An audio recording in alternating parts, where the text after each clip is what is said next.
Max is 20 in a group, but that's not manageable. That seems too much. It's not personal enough. Yeah, you don't get to spend enough time on everybody. Right, but what I'm finding, Chris, is 16's right, because inevitably 2 or 3 people can't make a meeting every, so then you've got 12 or in the room, and that 12 is the right number to be in the room. Yeah. 13, whatever. So got it. So yeah, it's good. How we doing? We're rolling? Sound is good. Oh, cool. We're rolling. Well, thanks for coming out, John. Thanks for having me, Appreciate Chris. it. I was looking forward to this. I'll let you know at the end whether that was the right way for me to look at it. Yeah, exactly. Well, I think this is episode 32 or 33, and so I'm really starting to surround myself with some great people now. Well, I feel honored to be invited to the table, so thanks for doing that. Yeah, no, my pleasure. So tell us, what is Vistage? What do you do? And then we can, kind of talk a little bit more about your experience and some stuff. Sure. So Vistage has been around for over 65 years. It's the largest peer advisory organization in the world. It's actually global now. There's 45,000 members around the world. And it's always been about the same thing. It's about getting business leaders, CEOs, presidents, business owners in a room, in a safe setting, facilitated by a experienced, former executive, to let those business owners and CEOs really openly talk about their biggest challenges and get perspectives from other people about how to solve them. And it's really magical when you get the right people around the table, people who are open-minded, have growth mindset, are willing to be vulnerable and talk about some of the opportunities and challenges they face. Yeah. And you get them to really talk about it, and you dig deep, then they make better decisions. They get perspectives from people that they otherwise wouldn't have gotten, and typically they get better business results. They have better personal lives. They're healthier. They've got better marriages. All kinds of good stuff happens for people who invest the time into a group like that. Right. So it's kind of like a group coaching. Is that fair to say? Or yeah, some people call them mastermind groups. Yeah. Some people call them peer groups. Peer groups. And the model that I'm following here in Wilmington, and that most Vistage chairs do, is you get a really eclectic mix of people in terms of size of company, the type of industry they're in. We typically don't have competing companies at the table. And it's just really an opportunity to learn, grow. Every other month I'll bring in an outside guest speaker on a topic that the group wants to hear about, whether it's culture improvement, business operations, finance and accounting things. Yeah. But where the rubber hits the road is when we spend 2 or 3 hours together and people bring something really important to the table that they want to get perspective on. Because one of the things that is not changed at all over time in business is no matter what kind of company you're running, you have people challenges, you have process challenges, you have money challenges. Yeah.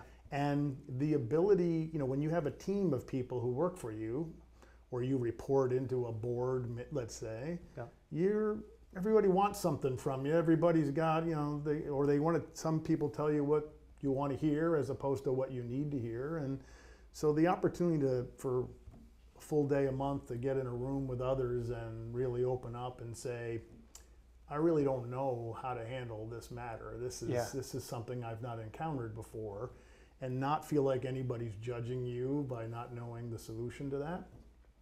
People dig in and ask a lot of questions. We get really down to the nitty-gritty as to what exactly it is that's going on.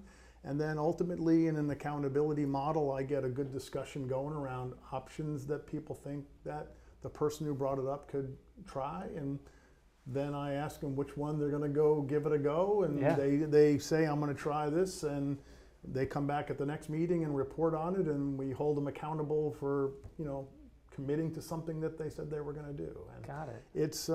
It's pretty interesting, and what's interesting for me, Chris, is I was a member of a group like this years ago when I was Was it an running actual a company. Vistage It group? was actually a Vistage group. Okay. I tried to join a YPO group, a Young Presidents Organization. It's another organization kind of like Vistage. But at the time I called them to join that, I didn't meet the Y criteria. I was no longer Y. So I found Vistage, and I'm glad I did. It was a great experience for me, and I got so much out of it as a member. And the person who was chairing that group back then, I lived in New Jersey then, said, hey, when you retire, you ought to think about being a Vistage chair. I think you can bring a lot to the table for other people. And cool. so when we moved down here in the summer of 22, made the decision that I was going to give it a go, and I'm proud to say that I'm the first person to build a Vistage peer advisory group in the Wilmington area. Fantastic. And now I have 2 of them. It's amazing, man. And you've done a hell of a job to do it quickly. And I mean, really, we were at Dallas Romanowski's event like 2 weeks ago, and he basically like endorsed you as the guy that's gonna, because that's what Dallas started doing with Cornerstone. He did. And for someone like him to kind of endorse you, it means a lot to me because I know Dallas, and he's very well known and respected. Yeah, guy, I respect him a lot. We've met a few times and spent some time together, and commiserated a little bit about things. So he's a really good guy and a smart guy, and so that was nice. I was a little embarrassed by that shout out. No, I'm that was proud cool. of it also. I mean, it really says a lot about what you've done in a pretty short amount of time too. Well, the way I look at it, I will say to you, and that when I first started, I was kind of prepared for the Wilmington community to give me a little bit of, hey, you're not from around here, I don't want to talk to you. And that didn't happen at all. And I just simply just reached out to people and just was curious. I just wanted to learn. That's how you and I met. I just wanted to learn about your business. I want to learn about you. I've got nothing to do except meet people and be curious and learn about their businesses. Yeah. And that also afforded me the opportunity to select the right kind of people to be around the table, because for a peer group to work well, you need hungry, humble, and smart people. And there's no room for ego, and there's no room for I'm better than anybody else.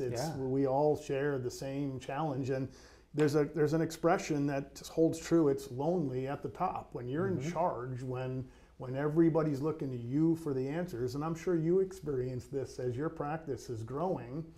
People are looking to Chris for, what are we going to do about this? What's the answer? And I'm sure you're really good at making those decisions, but there's times where everybody's looking at you, and you can feel the weight of that. Totally. And that's part of what being in a peer group's about too, is the opportunity to just open up and say, these are uncertain times. I don't know how to deal with this. I mean, think about the COVID pandemic and what businesses had to decide and do during that time of uncertainty.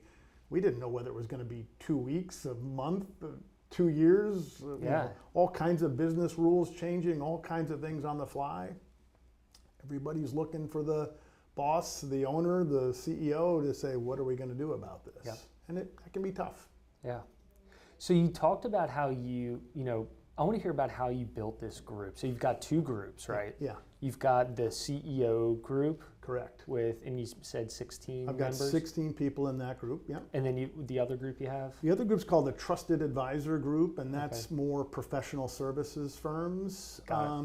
And in both groups, the model's the same. Diverse set of people, different types of businesses, different types of personalities.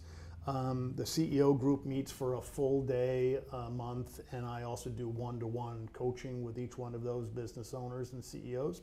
Once a month as well? Once a month for 90 minutes. Okay. The Trusted Advisor Group's a half a day a month, and there's no one-to-one coaching, and that's got a little bit more of a referral sort of model to it. Got it. The CEO group is all growth and all business performance improvement and learning and growth mindset. Yeah. So tell me a little bit how you built the CEO group, because it sounds like you've kind of curated a group of people that all have unique or interesting or like different experiences. So tell me about how you built this group. Yeah. And what you thought about. Sure. It's the first thing I would say is it was an adjustment for me, and I think it's an adjustment for anybody who's run a business or been a senior executive in a large organization to try to become an individual coach or a Vistage chair like I'm doing. Yeah. In that you went from a position where you had a lot of people reporting to you and you had people that you had to orchestrate getting work done, to suddenly I'm back to being an individual contributor and I have to reach out to people on my own, and I have to make calls, and I have to use LinkedIn and just really be very active. I became kind of a seller, if you will. Yeah, 100%. And I hadn't done that in a long time, quite frankly. But I took an approach very purposely that I didn't have anything to sell. My approach was simply to reach out to people to express to them that I was a fellow business leader and that I was building a peer advisory group in the community, and I would welcome the opportunity just to learn more about them. Mm-hmm. And I had a lot of those reach outs, and I had a lot of cups of coffee, and I had a lot of Zoom conversations and a lot of telephone conversations. And some people during those discussions I didn't think were a good fit, and I simply just expressed that it was nice to meet them and hope to stay in touch with them. In some cases, people made it clear to me they didn't think that it was a good fit for them, and that's fine. And within a few months, I met the right amount of people who were growth oriented and had open mindset, and I just felt were the right kind of people to do this, and was fortunate enough I started in December of 22. By April of 23, we launched the group, and we've been running strong and have grown it over the course of time to have the 16 folks that I've got in it now. So it was a lot of coffee. I had a lot of coffee, Chris. What's your favorite coffee joint around town? I can't endorse a coffee joint. I've been to all of them. I've been to Drift. I've been to Starbucks. I've been to Port City Java. If I leave anybody out, I'm sorry. But I've been to all of them. I simply said, where would you like me to meet you? Where's the most convenient place for you? And I did. And to your specific question, I'm a curious person by nature, and I just spent that time saying, just tell me about your business. Tell me what you're doing. Tell me what your goals are. Tell me what your biggest challenge. I just want to learn. And then I would share them what my backstory was and how I got to where I am now. And if I thought it was the right fit, I invited them in. And if it wasn't, we shook hands and said, let's stayed keep in connected touch. like you and I have. Yeah, exactly. Yeah. So when you launched the group in April, how many members did you have when you started? I started with 8. Okay. I finished the year with finished 23 with 12 or 13, and then filled it out, one at a time to get to 16, just 4 or 5 months ago. So when you start with a group of, nobody really knows each other, right? But then you start a group, they're starting to build a rapport, they're starting to build like a culture, and then what is it like adding people to the group, like once it's you've got kind of like this nucleus that's like working? It's a great question, and I will relay it to you in a way that I think will resonate with the folks listening. It was a lot like when I was a CEO, when I built an executive leadership team.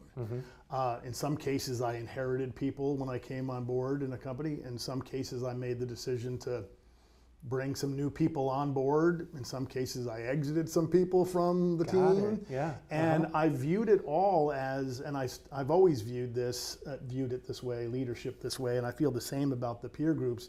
It's like putting together a band.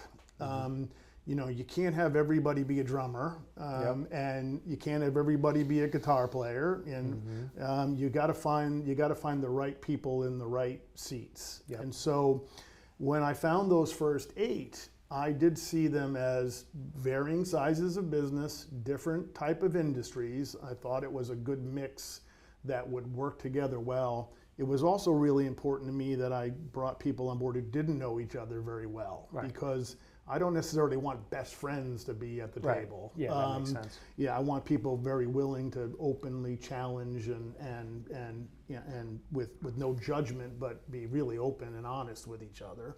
Not saying friends can't do that, but it's Right. it could be difficult. It's a different relationship. Correct.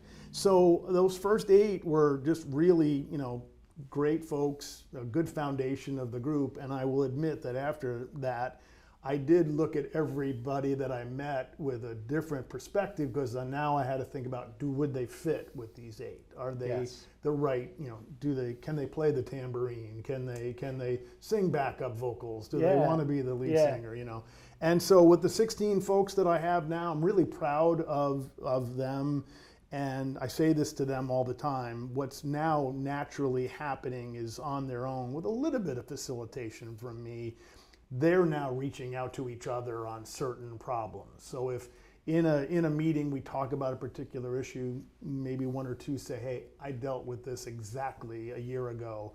Let's meet up for lunch and we can go even deep. We can spend a couple hours on this thing and get you there. So that's naturally starting to happen now. So it's a long answer to your question, but I do view it as, with 16 people, it's kind of an orchestra now. I've got, I got to make sure I got the oboes, playing the right stuff. Yeah.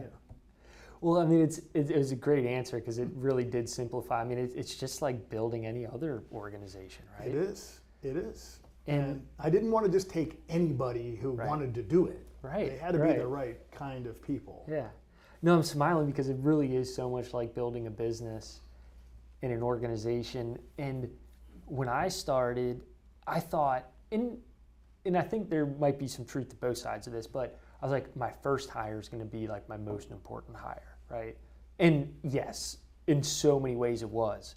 But as, we started, with 1, and once we got to 4, it's like, man, we've got like such an awesome team here, where it's like every incremental hire actually almost became more important, because we've got this awesome nucleus and this great culture. Exactly. And it's like, don't come in here and screw this shit up. We got a good thing going here. Yeah, it's true. It's absolutely true. Yeah. And look, it's a common thing that CEOs and presidents and business owners talk about in the group is when they're scaling their business and they need to add, or the business gets to a new level, suddenly sometimes it's that person they brought on who was great when they had 5 total employees and was willing to do these 7 things.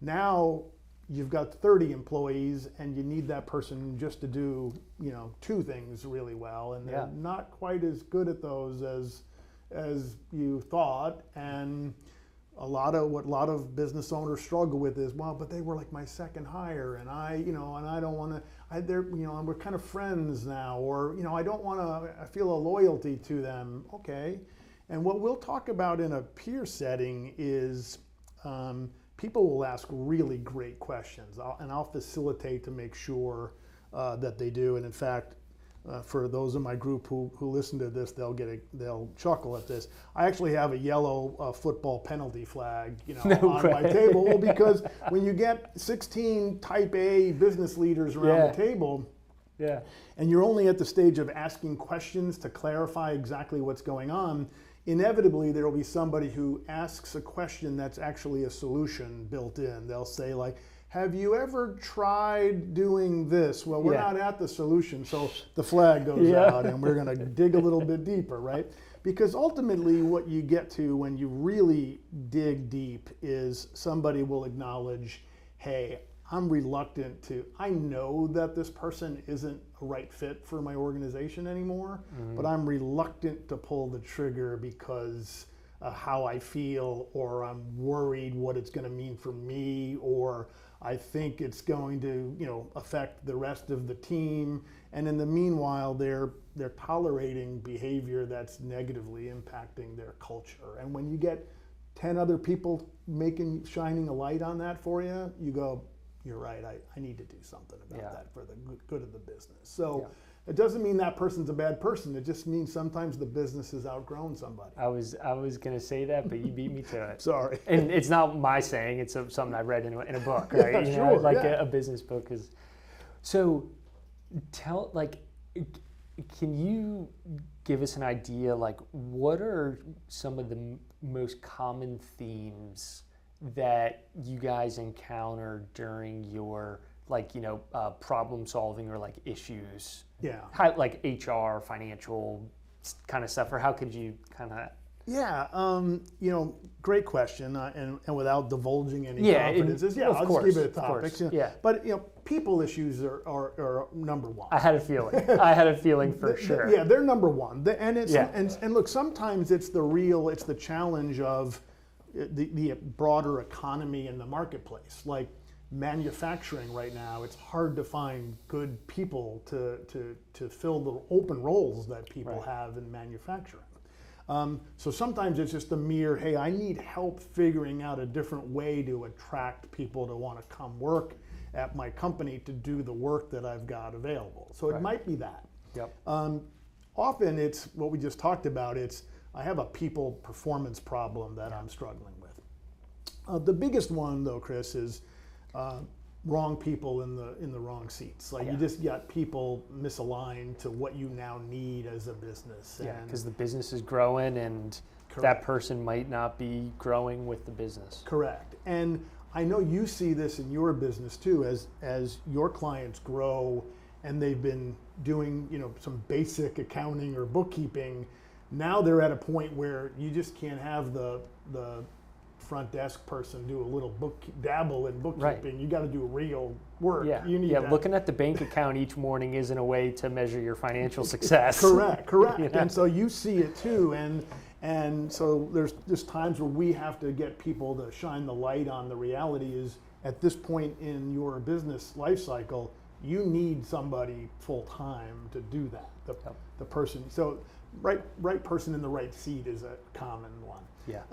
The other ones that are interesting for me to observe is, some people have already been, so again, the beauty of a diverse group of folks around the table is, somebody who's running a $100 million business and has already lived through the scaling up part and figured out how to leverage bank relationships and get access to capital and to navigate that without, diluting, the business owner's equity and the like, can help somebody who doesn't even necessarily have any of the experience to know that that's available to them or how they can navigate that. So money issues are not like desperate money, but just navigating strategic financial correct stuff. Capital, you're getting access to capital. Yep.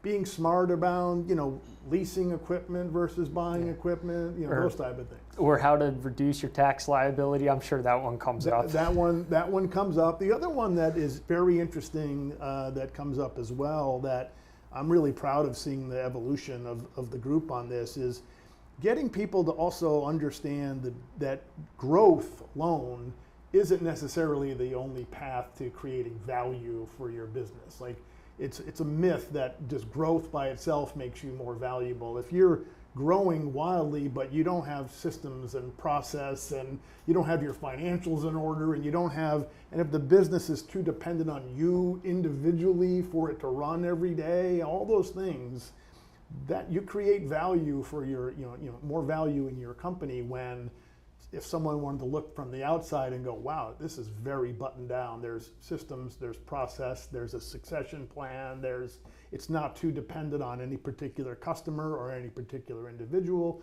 When we get people to understand that, it does change the way that they operate their business. And the last one I would say to you, to your point that comes up a lot, is really getting people to understand the difference between working in the business and working on the business. And that's kind of cliche, but it's true. And when we can get folks to realize that it's time for them to elevate their game and work at a higher elevation on the business strategically, they're having more impact on their future than they are if they're answering the phone when the phone rings. Totally. No, that one's right on time. Today I had a day where I literally just worked in the business all day. And you have those days, of right? Course, You're always going to have that. Of course. But I've been looking forward to this conversation because this is a way to kind of like take a step back and, Well, and that's a beauty of so we didn't talk about it yet, but when I do the one-on-one coaching with Yeah, the tell us members, about that's part of what I'll do. Sometimes I'll just sit in their office and I'll ask them one simple starting question: what's the most important thing we could talk about today? Mm-hmm. And sometimes they'll open, hey, well, I'm doing this, I'm working on this, I've got this challenge, and I look and I go, why are you working on that? It's a great question. And they'll say, it's because it came up today, and it was, it's first thing in my inbox this morning. I'm like, okay, but you have so-and-so, why aren't they, that's why you hired them 8 months ago. Why aren't they working on this? And there's times where they just stare at me and go, Damn it, John. Yeah, you're right. Right? Yeah. But then I want to get into the meat of it. I want to know, is there a reason why you don't want them to work on this? Right. Is that something we ought to be talking about, or are you just seizing it and spending your time on that when I know you've got these other two strategic opportunities that you ought to be spending more time on? And so that's part of what my one-on-one coaching is. The saying I use with my members is, I don't have the answers to all your questions, but I have the questions for all your potential answers. There you go. And I ask a lot of questions. Yep. And I'm not a consultant, I'm a coach. Yep. And somebody brought this up to me the other day and it resonated with me. Tiger Woods had a swing coach when he was at the peak of his golf game. And just because you're really good at something doesn't mean that you don't benefit from somebody else looking at it from a different perspective and challenging you a little bit. Could you be better? Could you do this differently? Yep. What other options do you think that you have? Mm-hmm. And that's the role I play. And I will tell you, Chris, it's the most rewarding. It's the second most rewarding gig I've ever had. The first one I've talked to you. It's being a dad is the most important job I've ever had. But this is the most rewarding role I've ever had. And I've had success in running companies, and I've exited a couple of them nicely. But this is incredibly rewarding, is to help other people not learn from all my success, but equally learn from the mistakes I made along the way too. Yeah, no, that's really cool. Yeah, helping people achieve their goals it's good work, huh? It's incredibly rewarding, and I feel really lucky to be doing it, to be honest with you. Yeah, that's awesome. So tell us a little bit about your history and your background and what makes you so qualified to do this type of work now. Well, don't know if I'm qualified to do it. You'll have to ask some of the folks in my groups. But so I think I've got a unique career history, and one that I'm proud of. But I also feel very much that it was just a series of turns in my career that helped me get to where I am. I've spent, out of college, I was a entry level management trainee in a trucking company. I went from operations person to salesperson to a branch manager, and then along the way I suddenly got a phone call and they turned me into an HR manager. I have no idea how that happened. That wasn't my career path, but I got nominated for the role, and back in those days, when you got offered a promotion to do something different, you said yes. Yeah, of course. So they put me through a boot camp and trained me to be an HR guy, and I did HR for a little while. I got recruited away from that company to go work in a pharmaceutical services startup operation as their first head of HR, and I had no idea what I was in for. Really, but they were going to be building a contract sales business where they were going to provide large numbers of sales representatives to pharmaceutical manufacturers when they were going to launch a drug into the marketplace. And so HR was, John, you need to find 400 sales reps around the country in the next 6 weeks, onboard them, train them, and deploy them into the field. Can you do that? And I crazily said yes, and we did it because I wasn't a traditional HR guy. I was a business. You were a business and operations guy. Operations guy. So I figured it out, and we did it. And this was one of those cases, Chris, where I felt very lucky. HR became the core competence of that business. That was the business model. It was the business, and suddenly, because I had that sales and operational background, the CEO of that company at the time, was inviting me to go on business development calls where I was in the boardroom of major pharmaceutical manufacturers, Yep. where we were pitching to them why they should hire us to hire 600, 500, 400 people in a short amount of time. And a big part of our presentation was how do we recruit, hire, train, do background checks, Yeah. all that kind of stuff, and deploy people rapidly. And that was my show. So over time, I went from head of HR to chief operating officer to president to CEO, and we sold, All for the same company. all for that same company. How cool. We sold that company, and then I ran a series of different pharmaceutical services type companies. I was in the medical publishing industry. I was in the outsourced marketing business. I was in a data analytics and market research company. Did all those things along the way. Ran companies as small as $3 million in revenue, as large as $500 million in revenue worldwide. Traveled the world, saw a lot of hotel rooms and meeting rooms, no fancy stuff. People go, it's amazing, you went to Italy. I'm like, yeah, I saw an office and a conference room and a client and a plane. Did you at least get a good coffee? I got a good coffee. Can I tell a funny story about Please. coffee? Yes. I'll never forget this. I was visiting our Milan, Italy office, and the manager of that facility was giving me a tour of the office, and we went to the break room, and there was this computerized coffee machine, espresso machine, this fancy thing. Yeah. And he's like, do you want a coffee? I'm like, sure. He makes me an espresso, of course. And as we went around the rest of the office, in another room was another coffee machine. And I said, hey, why do we have a second coffee machine? And he looked at me incredulous and said, in case of the first one breaks. So they had a backup They had a machine. contingency plan. They had to have a plan B. That is and hilarious. They had it nailed. Well, So- that's the first one. so anyway, I learned a lot about people, about Yeah. process, about Yeah. cultures, in my last enterprise, I owned and ran a software company that served the pharmaceutical industry, and navigated COVID-19 through all of that. That was a really interesting time. And I made the decision that because we were software and a lot of our employees were remote engineers anyway, when our lease came up and expired, we didn't renew it. And I just said, we're a permanently remote company now. And instantly, a lot of my younger employees started saying, hey, can I move to Florida? Do you mind if I work in North Carolina? And I said, no, of course, go wherever, just get the work done. I don't care. Then I looked at my wife and said, hey, why are we living in the Northeast? Why don't we find a place, a nicer place to live? And we had been down in this area several times on vacations, and we just decided that we were going to migrate.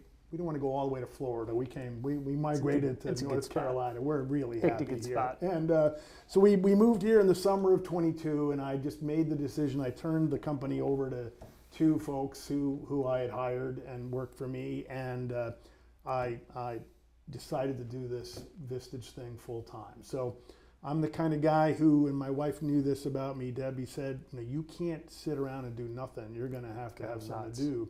I'm the kind of guy, if we sit on the beach, and I like going to the beach, but I'm very pale, so I can't be in the blazing sun, but I also am very impatient. I read a chapter of a book and I'm ready to get up and go do something else. Let's go do so yeah.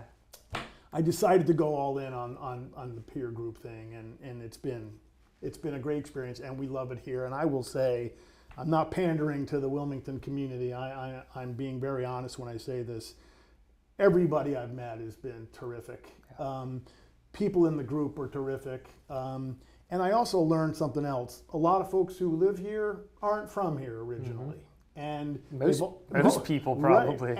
And they found a lot to enjoy about what Wilmington has to offer. Yep. And Debbie and I are two people who feel that way now too. So again, I feel just really lucky to be doing what I'm doing. That's awesome. Yeah, I say this in almost every podcast probably, is just how incredible of a community we have here. Yeah. I mean, not just the business community, but I really agree. the community in general, but especially the business community, because every event I've always ever been to, I've never felt, you get like a little bit of anxiety before you go into a big room with a bunch of people you don't know, but it's just people come up and they say hi, and then you're like, wait, that's not awkward. I can just go up and say hi to somebody, and then next thing you know, she knows him who knows her, and next thing you know, you're having coffee with that person next week, and you're signing an engagement letter the following week, and that's just how it works. Agreed, and it's interesting, and you and I have lived this together. There's just times where I'll meet somebody who might not be a fit for what I'm doing, but in talking to them, I realize they need something that of yours, and I say you ought to talk to Chris Capone. I mean, there's just this natural. There's this relational thing that goes on here that just works does. really well. People want everybody else to succeed. People aren't trying to, win over somebody else. They want everybody to win. And I love that about this. No, I do too. By the way, that didn't exist quite as much in New York and New Jersey I couldn't and imagine. Connecticut. Yeah. I couldn't imagine. So. But I think, it definitely has to do, there's so much growth happening here, and there's so much opportunity where, yes, there's competition in a lot of sectors, but, for the most part, there's enough to go around. So, I mean. Yeah, I'm glad you said that. It's an expression that I've endorsed here in my journey in building these groups. It's having an abundance mindset. If your mindset is that there's an abundance of opportunity, and you aren't trying to just hold on, that you don't want to keep that client away from somebody. I felt that way as I was meeting new people. There's plenty of people that I'm going to meet that are going to be a good fit for the group. So I really embraced having an abundance mindset that, and I think the more we all do that, the more we're all going to succeed and do well. And personally, I'm close with some other bookkeeping company owners and other virtual CFO owners, and I send them referrals because I'm like, this just isn't the best fit for my organization, or we're just not in the position to be able to take this on. Talk to this guy, talk to that guy, and it goes both ways. Sure, it does. And another thing that, so I'm a big craft beer guy, and when I was in college, I got the opportunity to go to Stone Brewing, which is in San Diego, and is one of the in my opinion, it's one of the OG, one of the original craft breweries that really blew up. You didn't need to explain what OG was to me. I'm not that old, Chris. I knew what you meant. Oh man, sorry about that. It's okay. Oh, that was for the audience, not for you. Sure. That was for my right, parents. Thanks. That was for my parents. But I remember we're going on this tour, and one of the it wasn't the master brewer, but one of the main brewers was walking us around, and he's literally telling us the recipe for their IPA, which is their flagship. And I don't think I asked the question, but someone asked her man, you're just telling everybody what the recipe is? And he said, you know what? We're happy to give our recipe to anybody, but no one knows how to brew like we do. It's our process, and no one can replicate that. Right. And that's kind of stuck with me over time, is that, looking at what I do is not necessarily, there's definitely a technical aspect to it, and we've got experience which sets us apart from other groups. But for the most part, it's not rocket science, but the way we treat our clients, the way we set up our internal processes, the way we operate is our competitive advantage. Sure. And I'm happy to tell people how I do stuff, but part of me is hey, this is how we do it, and you're probably going to do it a different way, and that's fine. It's interesting you say that, because it is a big part of being a CEO or a business owner, is this balance between vision of what you want your company to be and the execution of doing it, really well. Yeah. And so, similar to the beer, great they had a vision of what they wanted their beer to be, or what the ingredients would be, or what its taste would be like, or what its alcohol by volume would be. Yeah. But executing on making it be that every single time, and being consistent and having that high quality, that's not easy. And so business owners have to regularly balance this big picture view and the daily execution of it, and those that can do both are successful. Yep, that's exactly right. And building a good group of people around you that can handle it. And I think that's been my biggest takeaway from everything is especially in a professional services firm like us, is like literally the only way to grow and be better is to find great people that fit what we're doing. Without a doubt. 100%. Without a doubt. And I've just learned along the way, you can make mistakes in that. Yeah. And typically when the reason why people make mistakes doing that is they're hasty, or they're in a hurry, or they their business is growing fast enough, they just need somebody in. Again, it's about process. It's about really following a consistent process. It doesn't mean you're 100% right all the time, but you can improve your odds of making sure you get the right kind of person to come work for you if you're doing more than just interviewing them and liking them. No, exactly. No, 100%. So when you were, at what part in your career did you join Vistage? So I was on a board of a company. I'd met the founder, and he built an outside board of directors.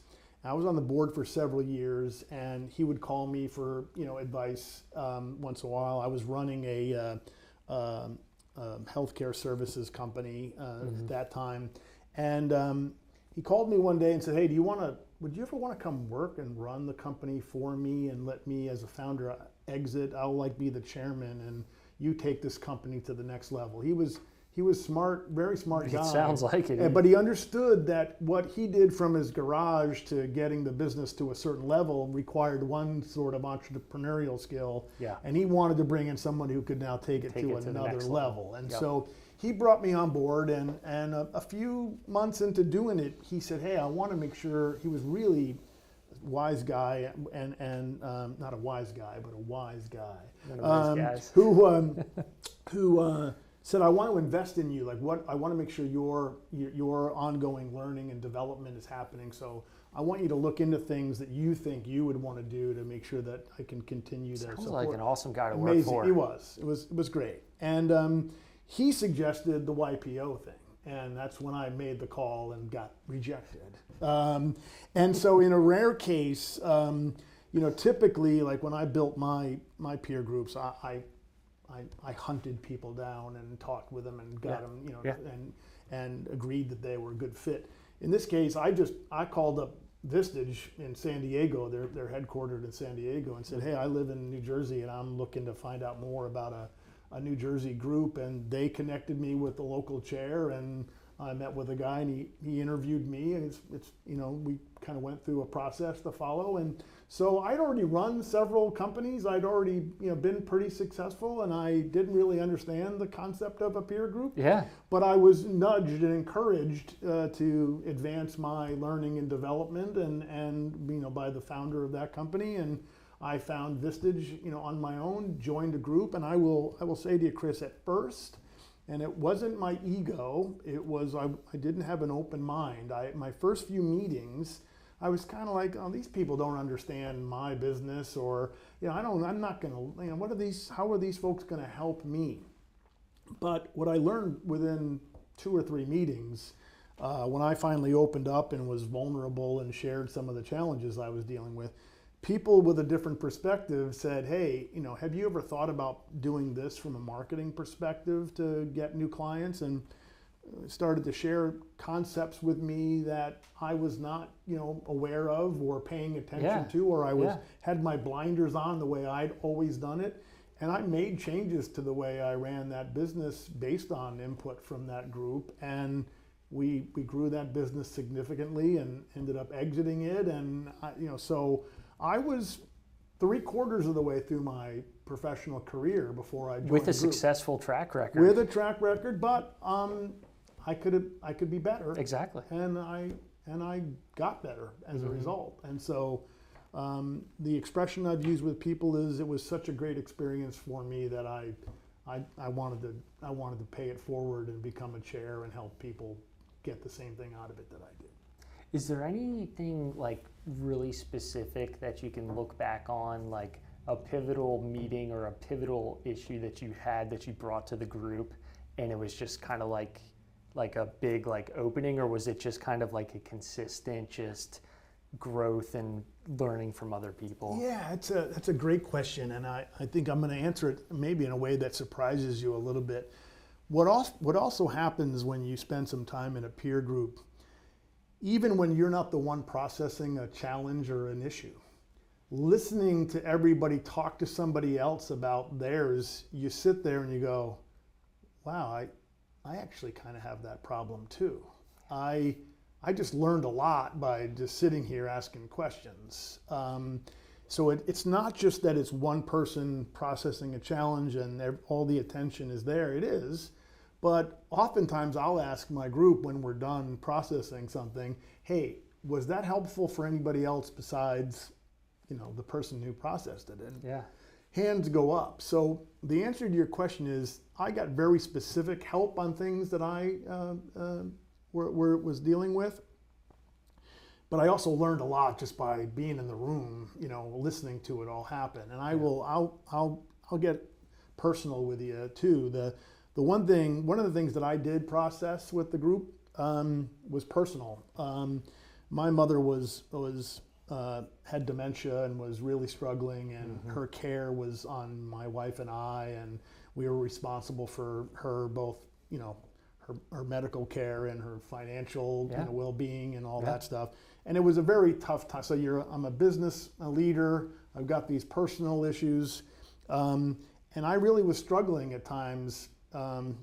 We now use the term mental health. I mean, at the time I didn't use that term. I was just struggling with the burden of my kids were counting on me to be dad. My wife was counting on me to be a good husband. My employees were counting on me to be a good CEO, and my mother was counting on me to be her caregiver and caretaker. And I really felt the weight of that. So just to be able to be in a room, not to just spew my personal stuff, but to let people who I trusted know that I was really struggling to find the right balance to how to deal with it, to run the business and take care of my family and take care of myself, was a real help. And so occasionally we'll do that in a peer group too. It isn't just about accounting and hiring and employees. It's about us. We're humans. We're dealing with the same stuff everybody else is, and it's a burden sometimes. And so I found great help and support from that group to help me with some personal things. Yeah. No, that's spot on. Yeah, that's spot on. And I think you and I have talked about this as well at some point over a coffee or a cheesesteak or something. Is that it's always much easier to solve someone else's problem because you're not emotionally attached to it, right? Yeah. Whereas, when you have a problem and you're trying to solve it yourself, you've got this emotional attachment and you're just stuck in the weeds. And I think that's probably a huge benefit of the peer group is just having that, third party, like independent look into what's going on. It's like, come on, dude, just snap. It's a little bit of that. No, it's true. It's absolutely true, and it is always easier to have the perspective of other people who are looking at it through a different lens, right? Yeah. And a word that I use is with the group is carefrontation. We're going to confront people with care. Like, why are you doing this? Like, why are you putting up with this? Why haven't you addressed? We talked about this 2 meetings ago. Why are you still, messing around with this? Like, what's going on? Like, not out of I'm making you feel bad or I'm judging you. It's just I care about you and your business. I want you to be wildly successful, but like I'm looking at this from the outside and I think you're wasting a lot of time, money, and effort on something that you could just address and let's go. Let's go. And so you're right. Having the perspective, and when I got here today, I was even chatting with Elise. It's the same thing with your kids.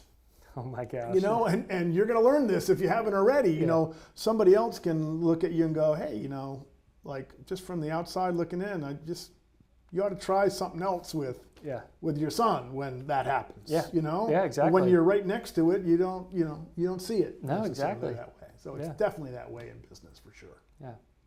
So you've got two groups now, the CEO group, 16 folks, the advisor, trusted advisor group. Yeah. So what's the future look like? Are you at your sweet spot, or will there be more groups, or what do you see over the next couple of years? I feel like I'm pretty much at my sweet spot of work-life balance. Nice. I'm enjoying. I want to have the retired part of the semi. Yeah. I do want to golf. I do want to spend time. I want to travel. I want to do some things. But the only other thing I might do is Vistage has another program called a key group, and that's for other people, maybe number 2 or number 3 in an organization who's in the CEO group, where maybe they're chief operating officer or their chief of staff or their head of operations or whatever. We can form another group that is more like leadership development type of sessions. So I might do that. I'm not committed to doing that. I would, if my CEO group thinks it would be good for them and their businesses, I would do it for them. But right now I'm feeling pretty good about the 2 groups. That's awesome. Would there be a one-on-one coaching element of that key? And there would not be, because that's a big chunk of time, I imagine. Yeah. Meeting with each person for an hour and a half once a month. Yeah, and then the reason why you wouldn't do it with the key group too is I don't want to replace the relationship of the CEO and the business owner. Makes right? sense. But it does create an opportunity for me to, with confidence, say to someone who's in my CEO group, if I had a key group, hey, Sue or Betty or John or Ted, whatever, they're processing something with the group that's really important, and you need to know that that's what's happening, and like there's an opportunity for you. I'm gonna in the room coach them up a little bit, but there's an opportunity for you to get them more comfortable with X, Y, or Z. So I don't want to supplant the role of the business owner and the CEO in leading their team, but I do want to get that. If we do it, that key group would be more focused on just their ongoing development and lifting them up to a higher level of performance and skill for the role that they're in. Yeah, that makes sense. Plus, I don't want to spend all that time. Yeah, it's a lot of time. Well, awesome, John. Thank you for taking the time to come and speak with me, and thank you for everything that you're doing here in our community and helping out small business and business leaders. Thanks, Chris. I really appreciate it. I'm honored to have been, I've watched your other sessions, and I think it's great that you're doing this. I feel fortunate to have been invited to do it, and I also appreciate what you're doing for the community. And as you already know, there's a symbiotic relationship to what I do and what you do, and so let's keep it going. All right. Absolutely. Cool. Awesome. Thanks very much. Yeah. Thank you, John. Appreciate it, man. Thanks. Clear. Cool.